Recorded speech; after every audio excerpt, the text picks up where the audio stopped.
हमारा आज का टॉपिक है ब्लूम्स टैक्सोनॉमी। टैक्सोनॉमी का अर्थ है वर्गीकरण। ब्लूम ने सर्वप्रथम शिक्षण उद्देश्यों का वर्गीकरण किया था, इसलिए शिक्षण उद्देश्यों के वर्गीकरण को इन्हीं के नाम से ब्लूम्स टैक्सोनॉमी कहा जाता है। बेंजामिन एस ब्लूम और उनके सहयोगियों ने 1956 में शिक्षण उद्देश्यों का सबसे वैज्ञानिक ढंग से वर्गीकरण किया और समस्त शिक्षण उद्देश्यों का मानकीकरण किया। इस वर्गीकरण को विश्व के सभी देशों में व्यापक रूप से मान्यता मिली। यह शिक्षा से जुड़े हुए सभी शिक्षकों, शिक्षाविदों और व्यक्तियों के लिए बहुत उपयोगी है। उद्देश्य शिक्षण का मूल आधार है। आइए पहले हम देख लें कि शिक्षण उद्देश्य क्या हैं। शिक्षण उद्देश्यों से तात्पर्य विद्यार्थी में होने वाले व्यवहारगत परिवर्तनों से है, जो शिक्षण क्रियाओं के संपूर्ण होने के पश्चात विद्यार्थी द्वारा प्राप्त किए जाते हैं। यानी शिक्षण करने के उपरांत बालक के व्यवहार में क्या क्या परिवर्तन आएंगे, इसकी पूर्व सूचना हमें उद्देश्यों के द्वारा प्राप्त होती है कि विद्यार्थी क्या कुछ नया सीख जाएगा, किन किन नई वस्तुओं को पहचानने लगेगा, किन तथ्यों की समझ उसमें विकसित होगी, किसमें उसकी रुचि बढ़ेगी, उसके दृष्टिकोण में क्या परिवर्तन होगा, कौन से नए कौशल या क्रियाओं को वो सीख जाएगा। यह जानकारी पूर्व में ही हमें उद्देश्यों से प्राप्त होती है। इसीलिए यदि शिक्षक के रूप में शिक्षण उद्देश्यों की हमें संपूर्ण जानकारी होगी तो शिक्षण की सभी क्रियाओं का निर्धारण सुनिश्चित हो सकेगा। शिक्षण का आयोजन बालक के व्यक्तित्व के सर्वांगीण और संतुलित विकास के लिए किया जाता है। बालक के व्यवहार में परिवर्तन और विकास के 3 क्षेत्र होते हैं। पहला है ज्ञानात्मक पक्ष, कॉग्निटिव डोमेन, दूसरा भावात्मक पक्ष, कोनेटिव डोमेन, और तीसरा क्रियात्मक पक्ष, साइकोमोटर डोमेन। ज्ञानात्मक पक्ष से अभिप्राय है बालक इसमें ज्ञान को ग्रहण करना सीखता है। भावात्मक पक्ष का संबंध भावनाओं से है, संवेदनाओं से है, और क्रियात्मक पक्ष कार्य को करने और हाथ के कौशल से संबंधित है। इन्हीं तीनों पक्षों को आधार मानकर ब्लूम ने उद्देश्यों को भी 3 भागों में विभक्त किया। ज्ञानात्मक पक्ष के उद्देश्य ऑब्जेक्टिव्स ऑफ कॉग्निटिव डोमेन, भावात्मक पक्ष के उद्देश्य ऑब्जेक्टिव्स ऑफ अफेक्टिव डोमेन, और क्रियात्मक पक्ष के उद्देश्य ऑब्जेक्टिव्स ऑफ साइकोमोटर डोमेन। ज्ञानात्मक पक्ष के उद्देश्य, इसमें वे उद्देश्य शामिल हैं जिनका संबंध ज्ञान का स्मरण करने, प्रत्याभिज्ञान करने तथा बौद्धिक योग्यताओं का विकास करने से है। जबकि भावात्मक पक्ष के उद्देश्यों में वे उद्देश्य शामिल हैं जिनका संबंध बालक की रुचि, बालक की अभिवृत्ति, उसकी भावनाओं, संवेदनाओं तथा मूल्यों से है। और क्रियात्मक पक्ष के उद्देश्यों में वे उद्देश्य शामिल हैं जिनका संबंध बालक के क्रियात्मक पक्ष, मनोगत्यात्मक कौशलों से है। ब्लूम ने मानसिक क्रियाओं की जटिलता के अनुसार ज्ञानात्मक क्षेत्र के उद्देश्यों का वर्गीकरण किया। इस क्षेत्र के उद्देश्यों को 6 भागों में बांटा गया है, जिन्हें सरल से कठिन के क्रम में व्यवस्थित किया गया है। इसमें सबसे पहला और निम्नतम स्तर है ज्ञान यानी नॉलेज, दूसरा अवबोध कॉम्प्रिहेंशन या अंडरस्टैंडिंग, तीसरा है अनुप्रयोग एप्लीकेशन, चौथा है विश्लेषण यानी एनालिसिस, पांचवा है संश्लेषण यानी सिंथेसिस, और छठा है इवैल्यूएशन यानी मूल्यांकन। ज्ञान नॉलेज यह सबसे निचला स्तर है। इसे हम पहली सीढ़ी या पहला स्तर भी कह सकते हैं। इस उद्देश्य का संबंध तथ्यों, घटनाओं, संरचनाओं और सिद्धांतों के स्मरण करने और पहचानने से है। इसमें इनका ज्ञान सम्मिलित होता है, जैसे विशिष्ट तथ्यों का ज्ञान। फॉर एग्जाम्पल, बल्ब का आविष्कार एडिसन ने किया। हमारा संविधान 26 जनवरी 1950 को लागू हुआ। या कोरोना वायरस चीन के वुहान शहर से पूरे विश्व में फैला। तो ये सब विशिष्ट तथ्य हैं, फैक्ट्स हैं, जिनका ज्ञान बालक को दिया जाता है। दूसरा है संकेतों का ज्ञान, जैसे यातायात के संकेतों का ज्ञान करवाना, गणित में गुणा भाग प्रतिशत के संकेतों का ज्ञान करवाना, रसायन में ऑक्सीजन, कॉपर, हाइड्रोजन के संकेतों का ज्ञान करवाना। तीसरा है विधियों का ज्ञान, जैसे कि किसी चीज़ के बनाने के मेथड का ज्ञान देना। फॉर एग्जाम्पल, गृह विज्ञान में गाजर का हलवा बनाने की विधि का ज्ञान करवाना, प्रयोगशाला में कार्बन डाइऑक्साइड गैस निर्माण की विधि का ज्ञान करवाना। अगला है श्रेणी और वर्गीकरण का ज्ञान, यानी किसी चीज़ की विभिन्न श्रेणियां बनाई गई हैं या वर्गीकरण किया गया है, जैसे जंतुओं का वर्गीकरण एक कोशीय और बहुकोशीय जीवों में, इसका ज्ञान करवाना। यौगिकों का वर्गीकरण कार्बनिक यौगिक और अकार्बनिक यौगिकों में करवाना। जैसे जीवन को 4 आश्रमों में वर्गीकृत किया गया है, इन आश्रमों के नामों का ज्ञान करवाना। तो यह सब वर्गीकरण और श्रेणी के अंतर्गत आएगा।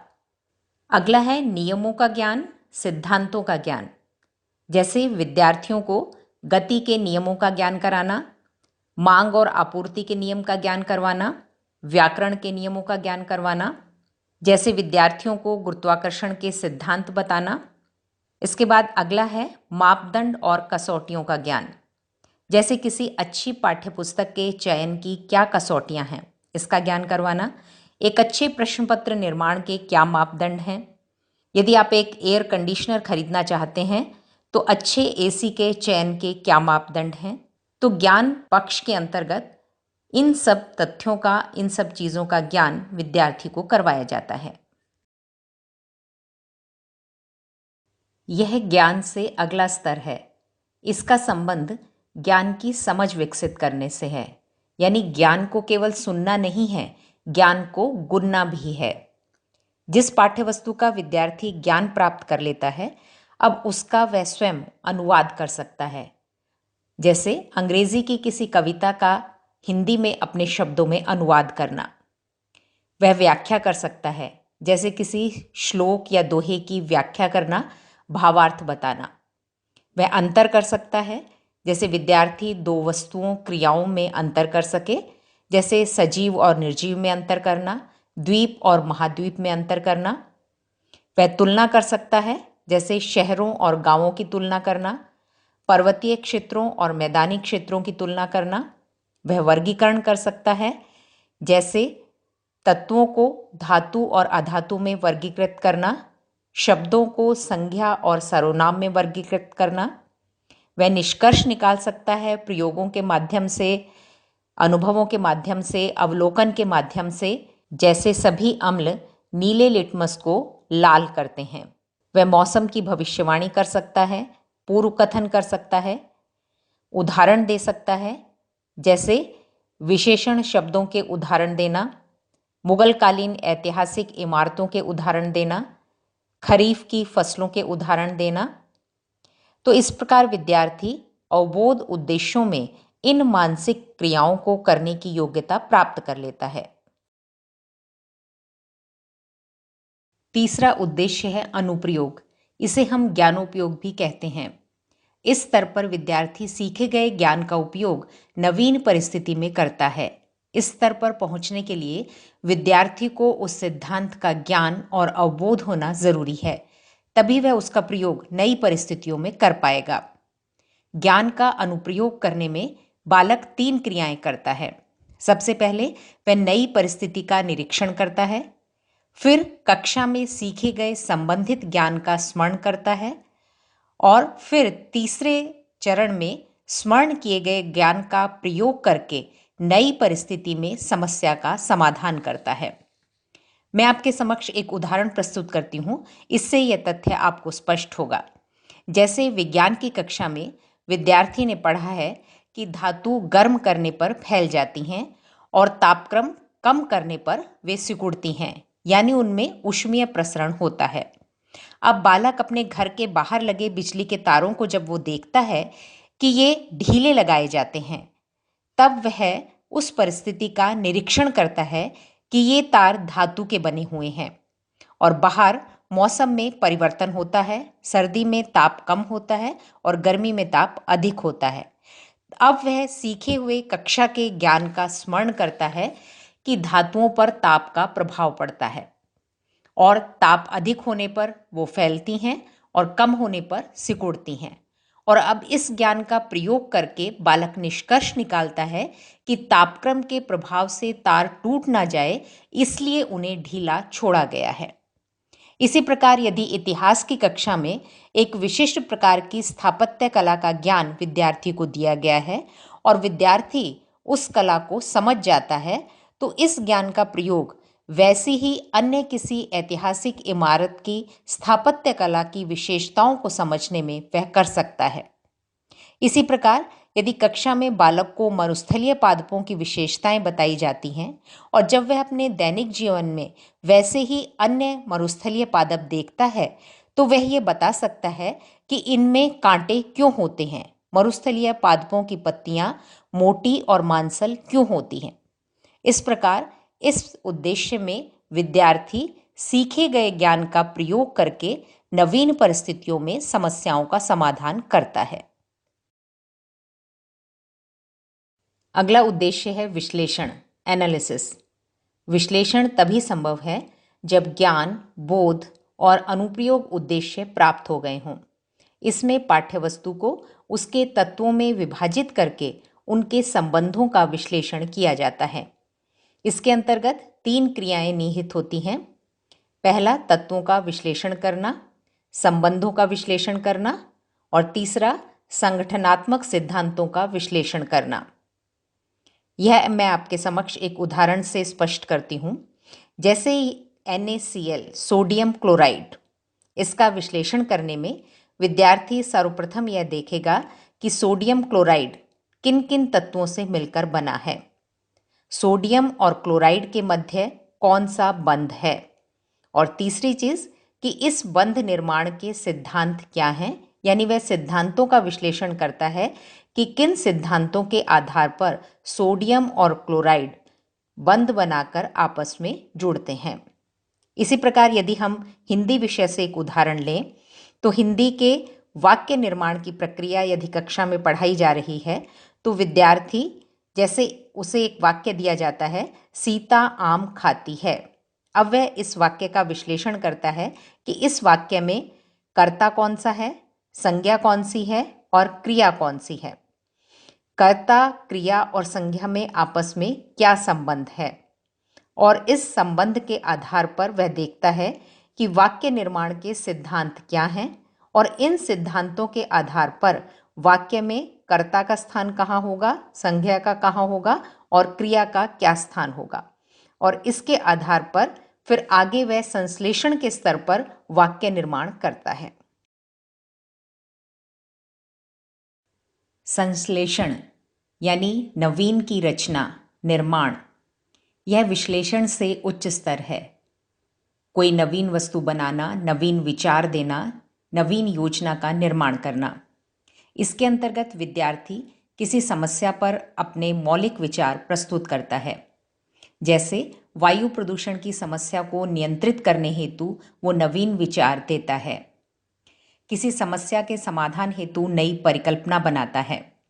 जैसे वर्तमान में कोरोना वायरस की समस्या से निपटने के लिए लोगों को घरों में रोके रखने की समस्या समाधान हेतु परिकल्पना का निर्माण करना।